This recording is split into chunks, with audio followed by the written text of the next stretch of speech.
Hello students, today explain about silk production. Let us start. The first stage of making silk is called the sericulture. Silk बनाने का जो पहला stage है उसे क्या कहते हैं? सेरीकल्चर कहते हैं. Which is the cultivation of silk worm, जिसमें सिल्क वर्म को तैयार किया जाता है. तो सेरीकल्चर जो है वह सिल्क प्रोडक्शन का, सिल्क मेकिंग का फर्स्ट स्टेज है, जिसमें सिल्क वर्म का कल्टीवेशन किया जाता है, सिल्क वर्म को तैयार किया जाता है. It is a very complex and lengthy process. तो यह जो प्रोसेस है वह बहुत जटिल है और लंबा है. The first step involve washing the silk worm eggs. पहले स्टेप में जो सिल्क वर्म्स एग होते हैं उनको वॉश किया जाता है, उनको धोया जाता है. That had been store over the winter, और उसे पूरे विंटर में रखा जाता है. ठीक है, पूरे विंटर में उसको रखा जाता है. अंडर नेचुरल कंडीशन, जब उनकी प्राकृतिक कंडीशन आती है, the egg has only once a year in spring. तो पूरे साल में केवल एक बार स्प्रिंग के, ठीक है, स्प्रिंग के टाइम में एग जो है हैच होता है, एग टूटता है. When the mulberry tree begin to live, ठीक है, तो उस समय जो मलबेरी ट्री होते हैं वे उनकी पत्तियां रहती हैं. तो जो मलबेरी ट्री है, सहतूत की प्लांट है, सहतूत का पौधा है, उस समय जो है स्प्रिंग सीजन में, बसंत के समय में उसकी पत्तियां जो हैं रहती हैं, और उसी समय यह जो है एग जो है हैच होता है, टूटता है. When larvae silk worm hatch out of the egg, ठीक है, एग के हैच होने के बाद लार्वा जो है बाहर आता है. They feed on mulberry leaves, वह मलबेरी लीव्स की पत्तियों को खाता है. They eat day and night and increase enormously in size. ठीक है, वह जो है रात दिन पत्तियों को खाता है और उसकी साइज जो है, ठीक है, बढ़ जाती है, काफ़ी बड़ी हो जाती है. तो the first stage of making silk is called sericulture, which is the cultivation of silk worm. Silk बनाने के जो पहला स्टेज है उसको सेरीकल्चर कहते हैं, जिसमें सिल्क वर्म को कल्टीवेट किया जाता है, सिल्क वर्म का कल्टीवेशन किया जाता है. It is very complex and lengthy process. यह एक बहुत जटिल और लंबा प्रोसेस है. The first step involve washing the silk worm egg. पहले स्टेप में सिल्क वर्म एग को वॉश किया जाता है, धोया जाता है. That had been store over the winter. ठीक है, जो विंटर के समय स्टोर किए रहते हैं, विंटर के समय जो एग स्टोर किए रहते हैं उसको जो है सबसे पहले उसको धोया जाता है. अंडर नेचुरल कंडीशन, जब प्राकृतिक कंडीशन आ जाती है, the egg hatch only once year in spring. तो पूरे साल में, ठीक है, स्प्रिंग के सीजन में एग जो है टूटता है. When the mulberry tree begin to live, ठीक है, उस समय मलबेरी ट्री जो हैं वह उस पर बहुत सारी पत्तियां भी रहती हैं. When larvae silk worm has out of egg, ठीक है, एग के टूटने से सिल्क वर्म का लार्वा जो है वह बाहर आता है. They feed on mulberry tree, और वह मलबेरी ट्री की लीव्स को खाता है.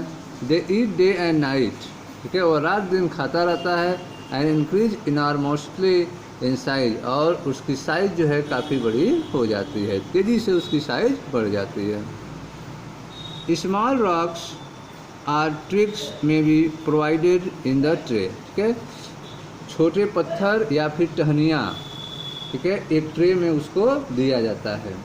एक ट्रे में छोटे छोटे पत्थरों को, ठीक है, या फिर टहनियों को एक ट्रे में रखा जाता है. To which cocoon get attach, ठीक है, और उससे ककून को अटैच कर दिया जाता है. तो एक ट्रे में टहनियों और पत्थरों को रखकर कोकून को अटैच कर दिया जाता है. After 25 to 30 days the silkworm stop eating and move to a tiny chamber of bamboo in the tray to spin cocoons. ठीक है, 25 से 30 दिनों बाद सिल्कवर्म्स जो हैं वो खाना बंद कर देते हैं। 25 से 30 दिनों बाद सिल्कवर्म जो है वह खाना बंद कर देते हैं और बम्बू के एक टिनी चैम्बर में, ठीक है, बम्बू के एक छोटे से चैम्बर में वह चले जाते हैं। ठीक है, in the tray to spin cocoon, और वह अपना स्पून बनाते हैं, अपना ककून बनाना स्टार्ट करते हैं। स्पाइनिंग में टेक अबाउट ए वीक। ठीक है, लगभग जो स्पाइनिंग होता है, जो लपेटते हैं, वह 1 हफ्ते तक जो है वह स्पाइनिंग करते रहते हैं, लपेटते रहते हैं। After which cocoons have to be unravelled. ठीक है, उसके बाद जो ककून्स होते हैं, ठीक है, वह उसको सुलझाया जा सकता है। ठीक है, तो आप देख रहे हैं कि ट्रे में स्मॉल रॉक्स को और टहनियों को ककून से अटैच करके रख दिया जाता है। 25 से 30 दिनों बाद सिल्कवर्म जो हैं वो खाना बंद कर देते हैं और बांस के एक छोटे से चैम्बर में इंटर करते हैं और उसके चारों तरफ जो है ककून का निर्माण करते हैं। ठीक है, ये जो स्पाइनिंग होगी उसके चारों तरफ जो लपेटने का क्रम होगा वो लगभग 1 हफ्ते तक चलता है। ठीक है, after which cocoon have to be unravelled. ठीक है, उसके बाद जो है ककून को जो है सुलझाया जा सकता है। Then the cocoon are collected. उसके बाद जो है ककून को इकट्ठा कर लिया जाएगा। जब वो अपने चारों तरफ जो है स्पाइनिंग कर लेगा, रेशम को लपेट लेगा, उसके बाद ककून को इकट्ठा किया जाएगा and put into very hot water. और उसे क्या करेंगे, बहुत गर्म जल में उसको डाल देंगे। बहुत ज़्यादा गर्म जल होगा उसमें ककून को डाल देते हैं। Pass through hot air. ठीक है, गर्म, ठीक है, गर्म गैस को प्रवाहित करते हैं, गर्म हवा को प्रवाहित करते हैं। Or exposed to the scorching heat of the sun, या फिर ठीक है बहुत तेज़ धूप में, ठीक है, झुलसाने वाले धूप में उसको रख देते हैं। ठीक है, this kills the silk worms. ठीक है, यह जो आप देख रहे हैं hot water, hot air and scorching heat, यह क्या करेगा, सिल्क वर्म को मार देता है। This kills the silk worm and लूजन the silk filament. इससे सिल्क वर्म मर जाता है और जो सिल्क फिलामेंट्स होते हैं वे क्या होते हैं, लूज हो जाते हैं, वे ढीले हो जाते हैं। The silk filament are then taken out and unwound from the cocoons. उसके बाद जो है सिल्क फिलामेंट को ले लिया जाता है और उसको जो है अनबाउंड किया जाता है, उसको सुलझाया जाता है, ये अलग कर लिया जाता है। This process is called reeling और फ्लेचर। इस प्रोसेस को क्या कहेंगे, रीलिंग या फ्लेचर कहते हैं। तो आप देख रहे हैं कि कोकून्स को अलग करेंगे और अलग करने के बाद उसको गर्म जल में, गर्म हवा में या फिर झुलसाने वाले धूप में गर्म करेंगे, जिससे सिल्क वर्म मर जाएंगे।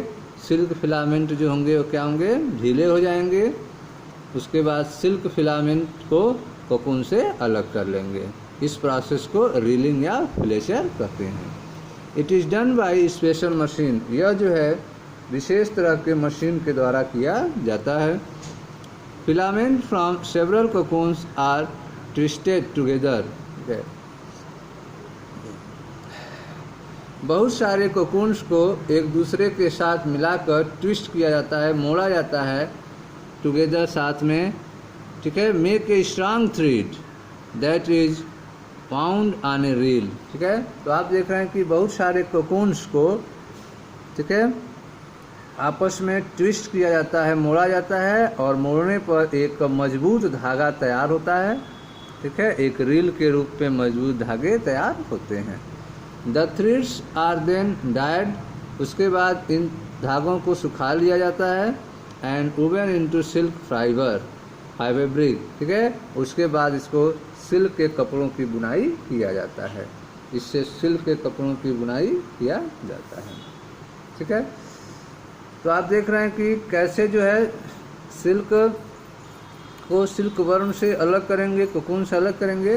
तो इसमें आपने देखा कि स्मॉल रॉक्स या टिप्स को, छोटे पत्थरों या फिर टहनियों को एक प्लेट में, एक ट्रे में रख के कोकून से अटैच कर देंगे। 25 से 30 दिन बाद जो है सिल्क वर्म जो है ईटिंग बंद कर देता है और एक बम्बू के चेम्बर में इंटर करता है, ठीक है। और ट्रे जो है, ट्रे को स्पाइन करके कोकून बनाता है, ठीक है। ट्रे में ही वह क्या करता है, कोकून के चारों तरफ जो है रेशम लपेटने लगता है, स्पाइनिंग करने लगता है। यह स्पाइनिंग की प्रोसेस जो है हफ्तों तक चलती है, लगभग हफ्ते तक चलती है, ठीक है। अब जो है इस कोकून को आसानी से आप सुलझा सकते हैं, अलग कर सकते हैं। इसके लिए आप क्या करेंगे, कोकून्स को इकट्ठा करके ठीक है, वेरी हॉट वाटर, बहुत ज़्यादा गर्म जल में डालेंगे, गर्म हवा पास करेंगे या फिर झुलसाने वाली सूर्य के धूप में इसको रखेंगे, जिससे सिल्क वर्म मर जाता है, ठीक है। सिल्क फिलामेंट जो है वो क्या होते हैं, नर्म हो जाते हैं,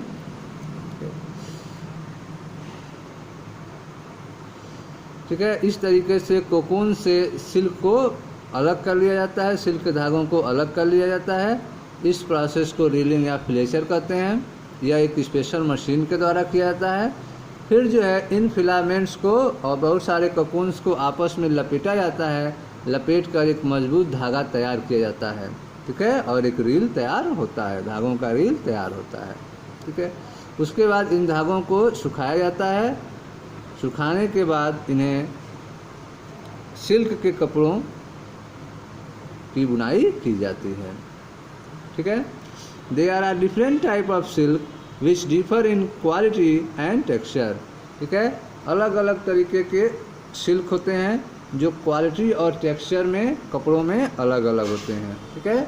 there are different type of silk which differ in quality and texture, ठीक है। अलग अलग तरह के सिल्क होते हैं जो क्वालिटी और टेक्सचर में अलग होते हैं। Silk is produce by different kind of moth, silk जो है वो अलग अलग प्रकार के मॉथ के द्वारा तैयार किया जाता है।